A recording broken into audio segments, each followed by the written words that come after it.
What's up, everyone? Welcome. I haven't been on in a while. I just got back from Boston earlier today. I was there doing a speech at Berkeley College of Music, which was really fun. I haven't been to Berkeley. I haven't been in the Berkeley building since 1987. That's kind of a long time. It was really great. President of Berkeley, Roger Brown, who is actually from Atlanta here, he invited me up last year, and had a great time. I met, saw some of my friends like Tomo Fujita and Tim Miller, and I did a talk in front of students yesterday, and it was really, really great.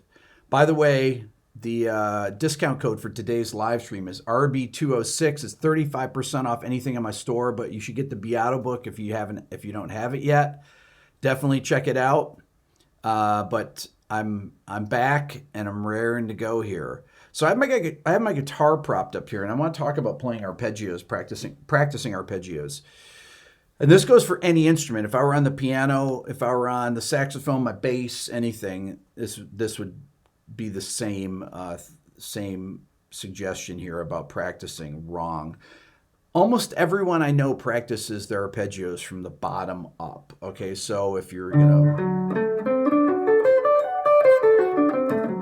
I'm going to do a D7 arpeggio like that, typically most people will do this, right? They'll start on the root on the low string, or they'll start on the root on this string if they're on the guitar. But what happens is that when you're going to use arpeggios, typically you want to be able to use them in the higher registers of your instrument, okay, or from the top down. So you should really spend a lot of time practicing your arpeggios from the top down, or from the high string, or using the high register of the piano, whatever it might be on whatever instrument you're on. And so I will always practice my arpeggios that way. I'll do practice sessions where I do that. So let's say that I'm going to go through a series of arpeggios of seventh chords. Okay, I'll just start with seventh chords. We'll talk about triads as well. But I'm going to start with some root 5 up here at the 10th fret. So this is going to be off the note G here, right? But I'm going to start here on the F sharp, which is going to be the 7th. I'm going to go through major 7th, dominant 7th, minor 7th, minor 7 flat 5, or half diminished, and then diminished, okay? Those are the ones that you really want to start practicing. So I'm going to start on the major 7th here. And then I'm going to play the chord at the end. Or practice down and up, and then play it. Okay, so there's two ways you can do it. You can practice down and play the chord, or down up. I would probably do both. Or now you'll notice I played this. I started on the 7th, and I went down to the 7th to turn it around, because that's actually a very common way to use these arpeggios. Okay, so.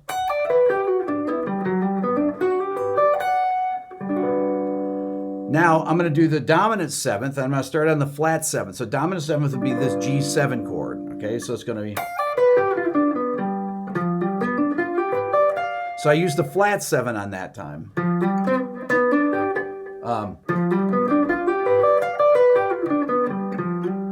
So.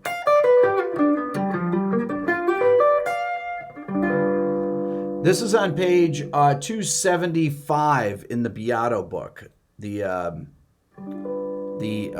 arpeggio, the arpeggio fingering start there. Now you also want to practice you're also practicing the ascending when I go down and up, right? You can also go to this, to the root.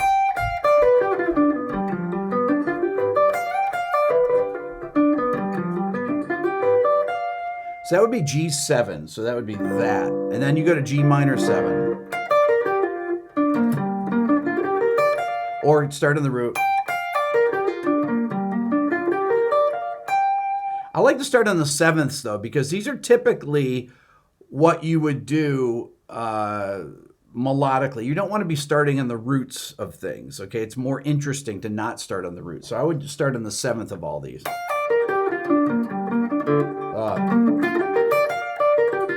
Kind of weird for me to play the guitar like this. If I play the guitar like this, it's out of the camera shot. You notice I play like this on some of my videos. But I think it's easier for you to see it this way. So that would be G minor 7, right? So once again, G major 7. Play the chord. G7. Play the chord. G minor 7. Then we go G minor 7 flat 5. Then you go to G diminished 7.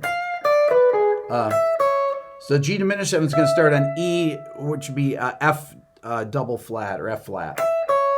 So you can play it like this. That's probably the best fingering to play it. So I'm going to play.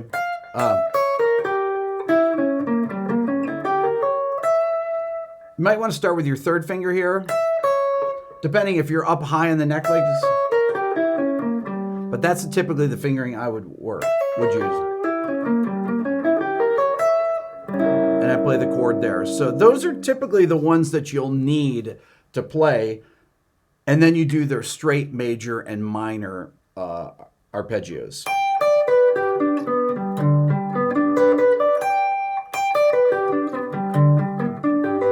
You can see I need to practice it.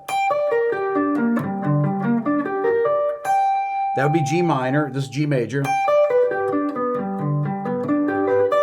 I did a bar that time. I practiced it both ways. So I'm fingering each note. You can finger it like that. So.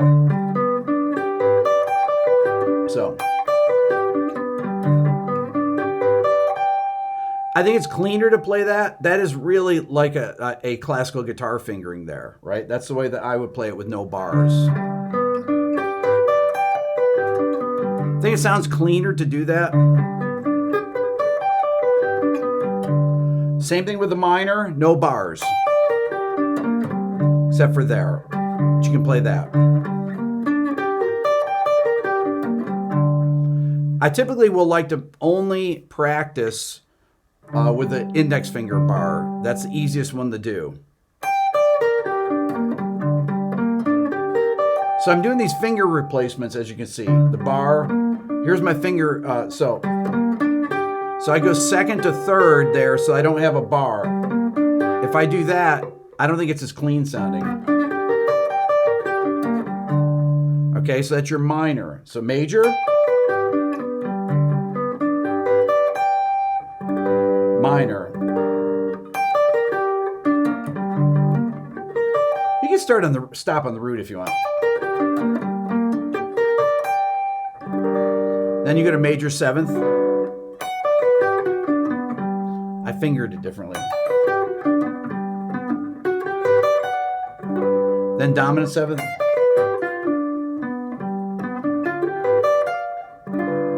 Then minor 7th.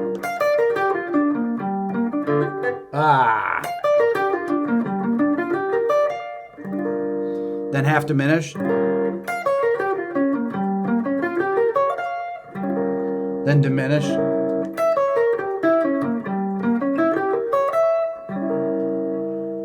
So if you're playing in context, then if you're playing a guitar solo and you want to play, let's say you're in D or something, like you're playing over D7 chord, right?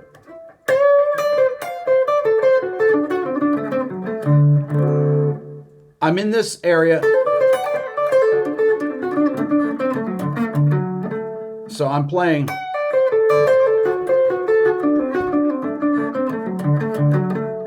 So that would be a D7, right? But I'm playing.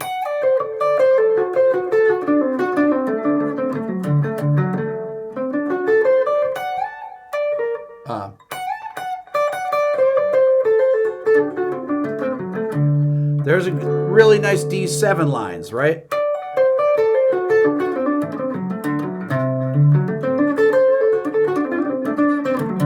I did use a bar. I didn't use a bar there, right?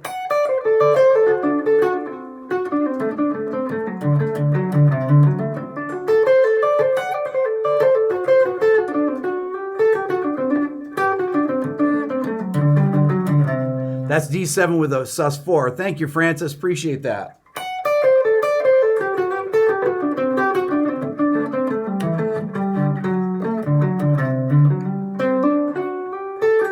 I love that sound.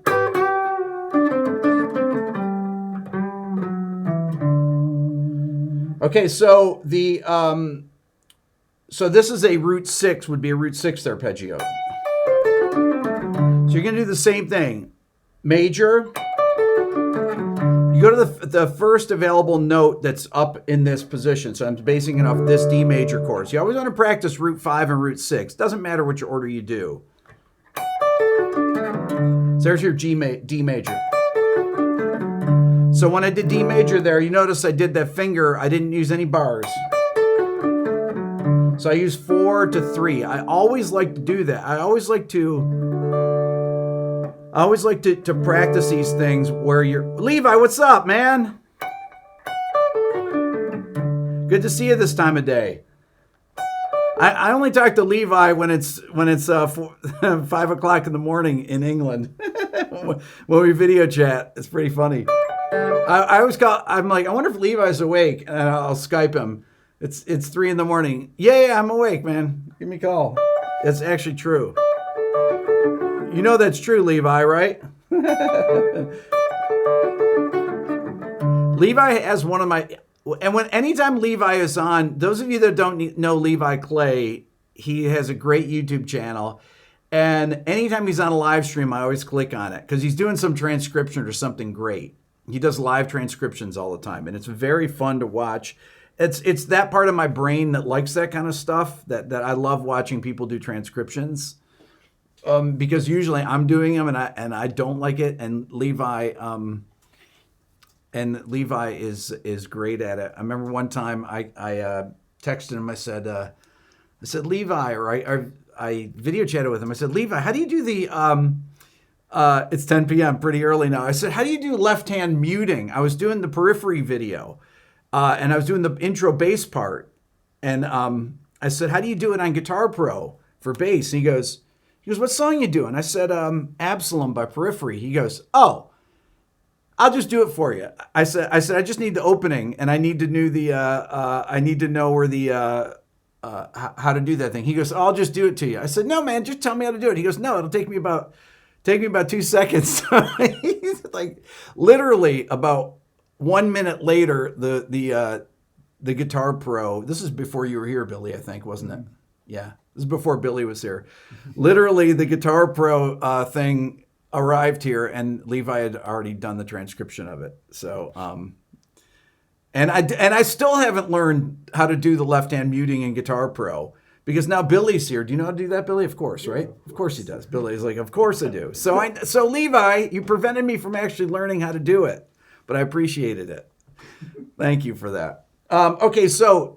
The root 6 arpeggios, once again, try not to use bars if you don't have to.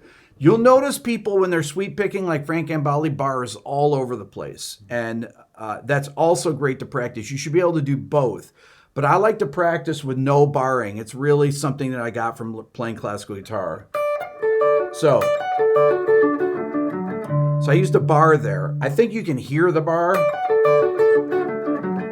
Right there, you can actually hear the bar. Now I'm going to do it without the bar.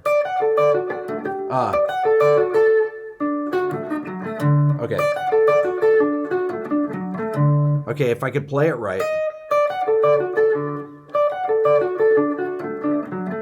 I think you can hear it there too. See, I'm always doing these things when I'm improvising.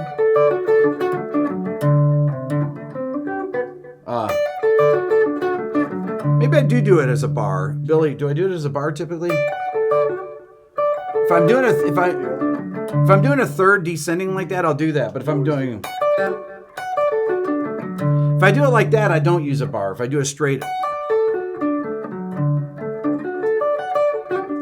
See, all these things you learn about your technique when you're teaching these things. Minor, then I go D D dominant 7. Okay, or I'm sorry, D major 7. That would be D major 7. So I've got the 3rd, root, 7th, and I would use a 7th there.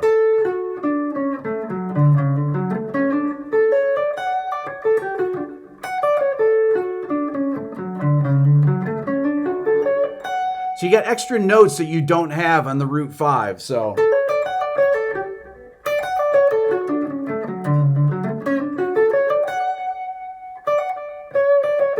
I love that sound.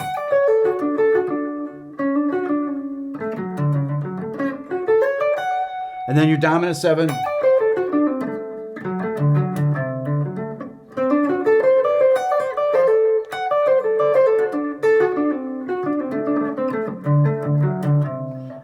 Minor 7. I'm sorry. Now that minor 7th is tough because you have a bunch of bars in it. So you got there, you've got that bar. You could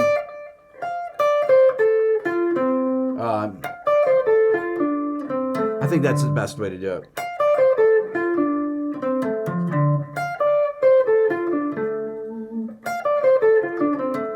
Yeah. That'd be D minor 7, then D minor 7, flat 5. Okay, and then D diminished.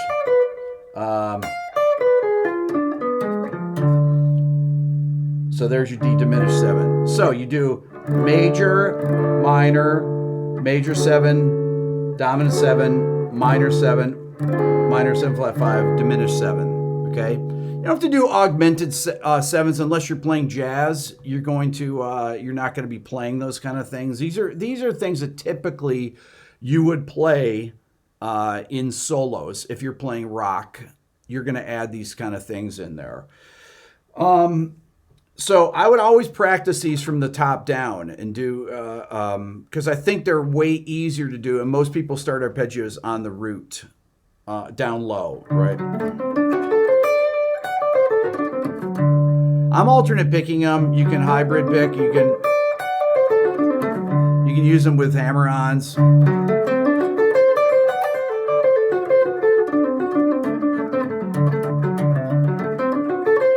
So right there, I alternate pick the whole thing. Check it out. Or I'll put hammer-ons in there.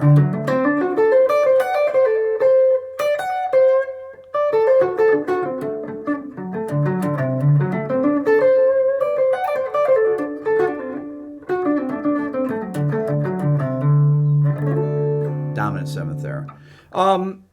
And then you want to just practice going, between them on sets of strings. That's another thing I practice. If I'm playing an A minor 7,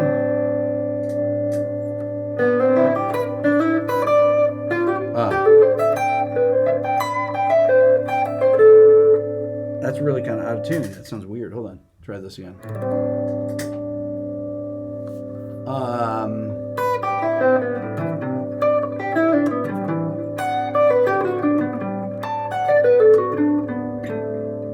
Okay, those would be some of the upper extension arpeggios.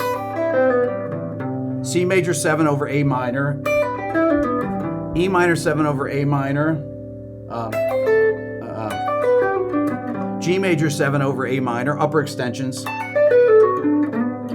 B minor 7 over A minor. Really cool sounds.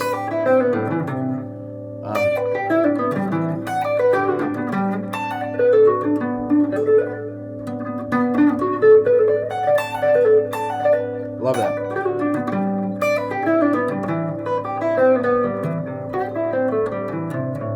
So here's A minor 7, C major 7, E minor 7, G major 7, B minor 7. Okay, so we got,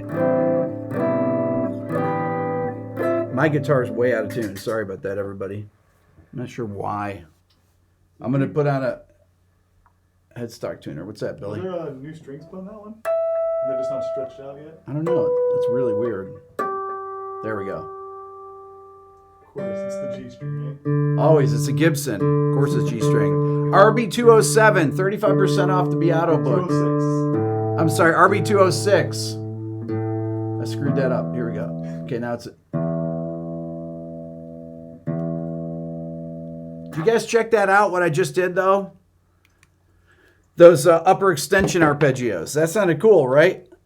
So I played a minor 7, I played A minor 11, and I played A minor 7, C major 7 with the fingerings, E minor 7, G major 7, B minor 7.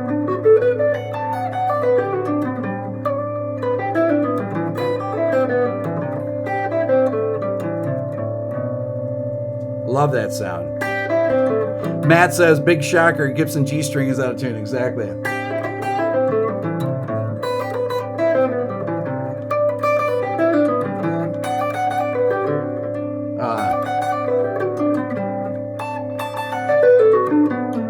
I love that sound, all those upper extensions.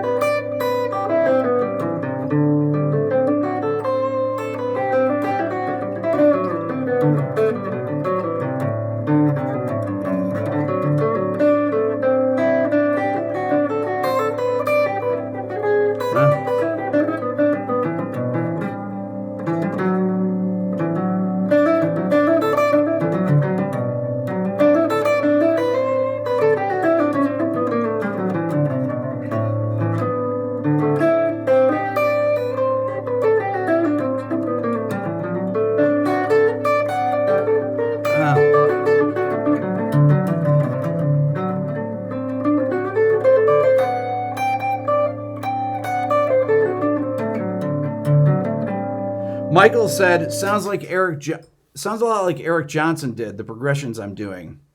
Eric plays a lot of these kind of chord sounds like that, these arpeggios. But I mean, he would do he does a lot more with spread triads. He doesn't use those seventh chord arpeggios as much, but he will do things like that.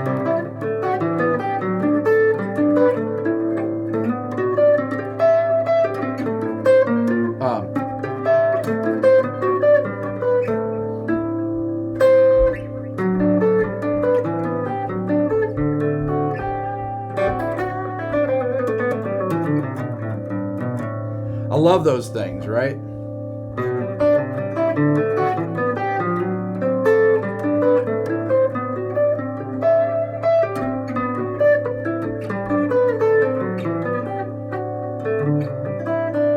Oh, that's beautiful.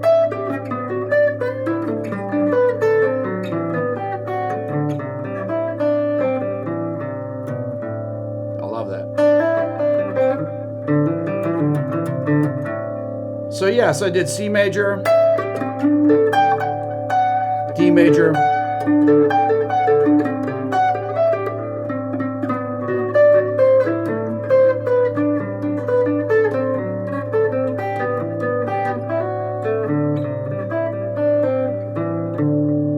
beautiful there. Hey Troy, thank you, appreciate that. Yes, that's kind of that's more of Eric Johnson type stuff.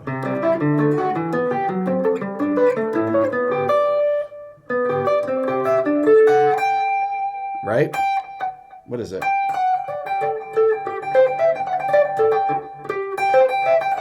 that right, Billy? Yeah. I never played that before, but I have, I think. It's just with the pedal tone, so he's going D major with G on the top, C major with the G on the top. Right? There's your D major.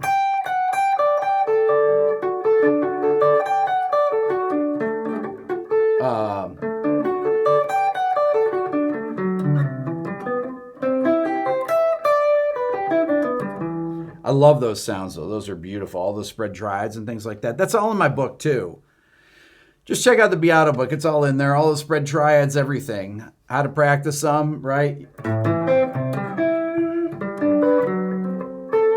I love those sounds out there.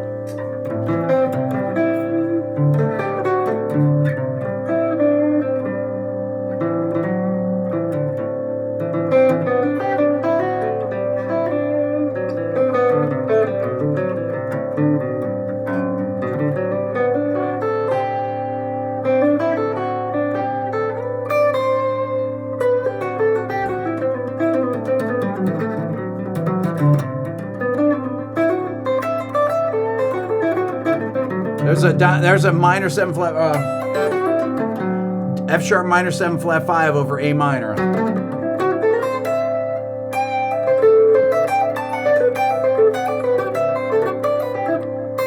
Top down arpeggios.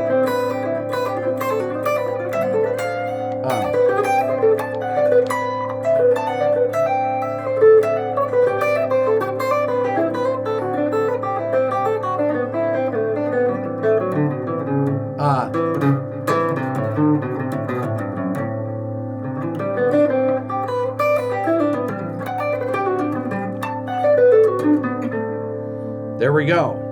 That's why you want to practice them like that. Is because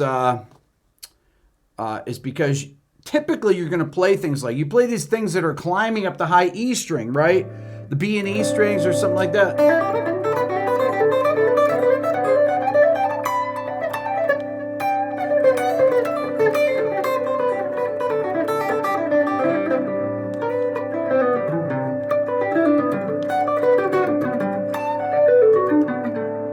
So you want to always have those things, know all that stuff here on the high E string, right? So that you can move really fluidly through them. Is that a word, fluidly? Is that a word, Billy? With fluidity, I should say. So that's those are things to practice, those arpeggios from the top down, and working on these higher strings where you're typically going to be using them in your soloing, right?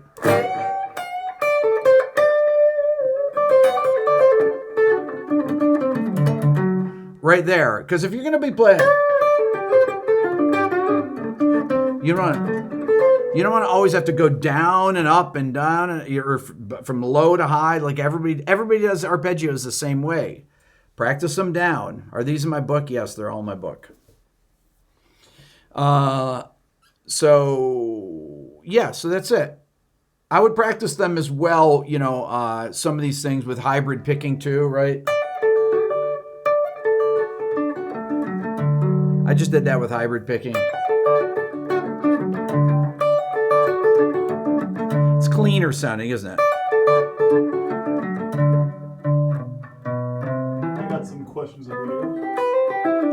Someone asked, how can you play 11th and 13th arpeggios?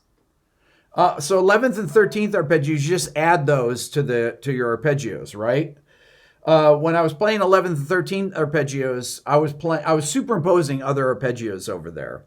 So when I was playing A minor 11, so I did C major 7, and I put an A at the bottom. So there's A minor 9, okay? Because the C major 7 is A minor 9. If I play E minor 7, that's A minor 11 sound, right? And I ended it with, so I go, okay, so there's A, I ended with the A minor triad. You can hear the sound, that's it, right?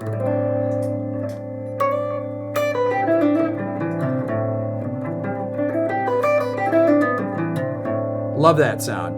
If I want to do an A minor 13, I went all the way down to the root, but. So there's my root. I did G major 7. Because G major 7 is this.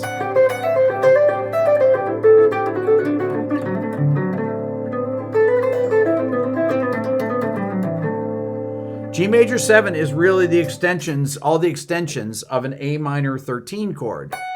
So that would be the 13, the 11. So there's 13, 11, 9, major 7th. And I bring it back to the root there. That sounds cool, right? That's what I was doing. So here's your A minor, C major 7, E minor 7, but I finish with an A minor triad. And then I do G major 7. So A minor 7, C major 7, E minor 7, G major 7, and then B minor 7. So it starts in the root, but 13, 11, 9.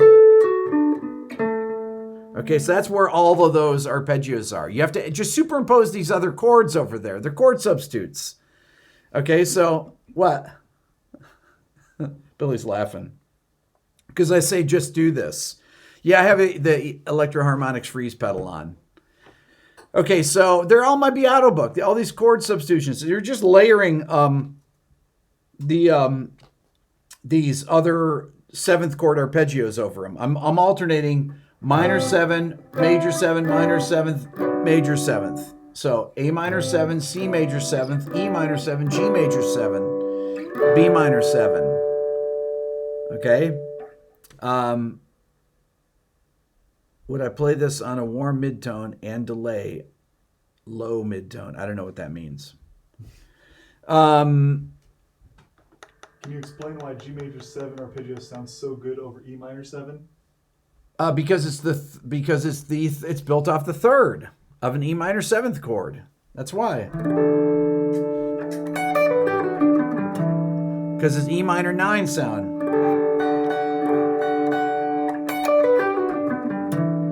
But I finished it off with the low E. And then B minor 7.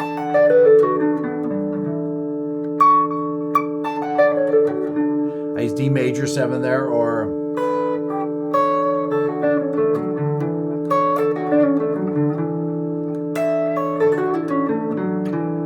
and then F sharp minor 7.